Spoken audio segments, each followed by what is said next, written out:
Hey everybody, Jason here. Happy Thursday. Super late in the day, but hope you guys had a great day.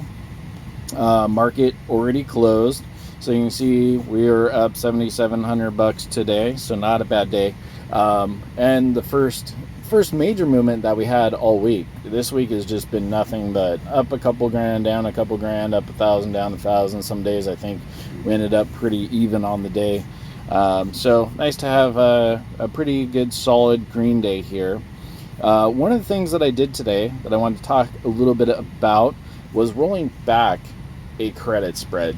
So normally when we think about rolling credit spreads, we're normally rolling them out to a further expiration, giving the underlying more of a chance to either bounce, go up, do something other than the move that probably would against us. A lot of times we're moving it up a little bit to kind of follow along with the stock price so we can grab some more premium when we don't think it's going to come back down. Sometimes we're moving a little bit down because we're worried about it becoming in the money at some point. And sometimes we're just moving them horizontally, collecting some of the theta decay, and then wanting to put on the same play again. But in this case, what I did today was I actually rolled back, meaning I took something that was further out time-wise and moved it closer to the date. And I kind of wanted to go through that today. So these were, the ones that I had were 5 Tesla credit spreads, and they were at 600, 590. And I had rolled them out several months ago. And if we look at, we can open up Tesla real quick. So we'll just open this up, look at the past, and we could look at the past year. And at any of these points where I may have been putting on credit spreads when Tesla was up at maybe 730 or 720 like it is now, maybe I saw a little dip and wanted to put something in a little bit lower. And then as it trended down or dropped, what I did to protect myself was roll them pretty far out. Maybe I collected a little bit of premium. Maybe I grabbed an extra $10. Maybe I paid $10. It didn't really matter, but my objective was to preserve the capital or the collateral that I had out on them. So I had 5. They were $1,000 a piece as far as collateral. They were $10 wide strikes, and they were at 600. So at this point here, maybe I put them on, and then it dropped. And if I would have held them till the point where it was down, I could have lost all that collateral. But what I typically choose to do is just roll them out. And for me, it doesn't matter if I'm rolling them out 3 months, 6 months. I could roll them out a year. I don't really care. My thesis on Tesla, it's going to be multiple $1,000 stock in the future. I don't know exactly when that's going to happen. And I had high confidence, even when we dipped down to the 500s, but that by the end of the year, we wouldn't see any less than $700. So if we take a look at, for example, we'll take a look at ones that we do still have open that are kind of like that I probably did the same thing on. Let's see here. Here's a great example. These don't expire until January. And if we look at the history, I've been holding these since July, which isn't a super long time, but at that point, I may have been concerned about earnings or the current trend, and I wanted to move them out to some place where I felt safe. And since I did that, I preserved my collateral, which on these were $1,000 a piece. So we have 2 of these, a couple $1,000. And at that time, what did we grab? 427. Actually, I guess it would show here $428 worth of credit. And now, as the stock price has gone up and theta's decayed a bit, we are down to $3. Now, what I can do with this option is I can either just hold it and wait until January and collect my $300 on each one additional, or I could roll that back to an earlier date. I'd have to roll it up as well, but the sooner that premium is collected and it gets closer to expiration, then I'm able to use that same collateral again and open up another one.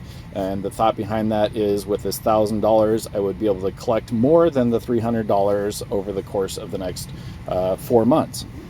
So if we take a look at the ones that I actually did roll out, we'll go find these. They were September's, and I rolled these up a bit. So the position that I rolled this from was, I believe, it might have been a late September or October. And initially, these were 600 590s that I had collected almost all the premium on. So originally, those positions had about $300 and some premium, $300-400, something like that. I'd collect all but $80, so there was $80 left to collect if I let them continue to expiration. And what I did is I rolled these back to September 3rd, so closer to today's expiration, and I rolled them up. So you can see I rolled them up quite a bit. But the other thing I was able to do was take positions that had a $10 spread. I reduced that to a $5 spread and still collected additional premium. There was $80 left, and I was able to collect 97, and we can actually see the order here. So I was able to collect $110 to move these closer. Now I get to collect this remaining $95 as long as Tesla stays above 670 by September 3rd, instead of having to wait several months and have double the collateral out and collect less money. So all positives. And then what I could do, I had these 5. Now I could potentially open up another 5 at the same strikes, this exact same position, and collect another $500 on top of what I did. So hopefully that makes sense and is helpful to somebody along the line. I'll probably look at doing the same thing with those 600s that I have expiring out quite a ways, based on what Tesla does over the next few weeks. But this is just part of that, part of managing these that I've been doing, where I roll them out to safety, being just further out in time, and then I can roll them back when the time is appropriate. And sometimes it might be a month, 2 months, could be 3 months, 4 months. I'm investing for years down the road, not for next week.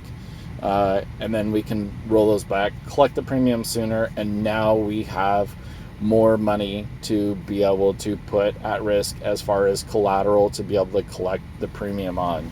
So when we roll those out a year, 6 months, that, like, we don't necessarily have to wait that full time. There are some other positions that I have that are rolled out quite a ways. And for example, where we have these 19, if we look at how long we've had these have been since May, which is pretty insane. So quite a ways, and we were down on these, so we collected $300 a piece on these. These were probably pretty close to expiring in the money, would have lost all this collateral. We were down on them. It would have cost $350 to close these, and really it hadn't decayed until the last, July 23rd, and now we're finally in a profitable position on these guys. So we're actually up $1,600 on a position that we could have lost everything. And even a better example, these 700 690s, I don't remember how long we've had these. Since February is when I opened these. So that was at Tesla's huge drop. This is $35,000 worth of collateral on the line. that if I were to had hold it, if I was holding this and I let it expire and I was letting it get close to expiration date without any extrinsic value left, I mean, this was pretty dang close, right? 660, it's over 50% premium to collateral ratio there. And if I would have held it, I would have lost $35,000 worth of collateral minus the premium collected. I don't remember how much the premium was, but since we rolled it out, and we rolled it out far, you know, it's not, maybe not as fun, but patience, patience, patience. Now we're finally starting to see that decay, right? We're finally starting to see it. So now we're kind of 50-50 there. We're at $5, and we'll just continue to let the year play out. We have plenty of time. If Tesla happens to dip back down, I am certainly not opposed to rolling these out even further. No problem at all. But we went from a position that we were definitely down on. You know, at one point these were up at 767, meaning I only had $250 worth of value left in them, to a position now that we've gained 16% on, so a $3,400 gain on these from where they're at.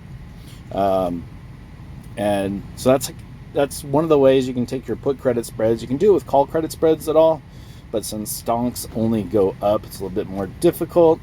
But just one of the things that you can use, kind of put in your back of your mind, you can roll them out and you can roll them forward. And now people that have been with me for quite a while, they can see how these are playing out longer term.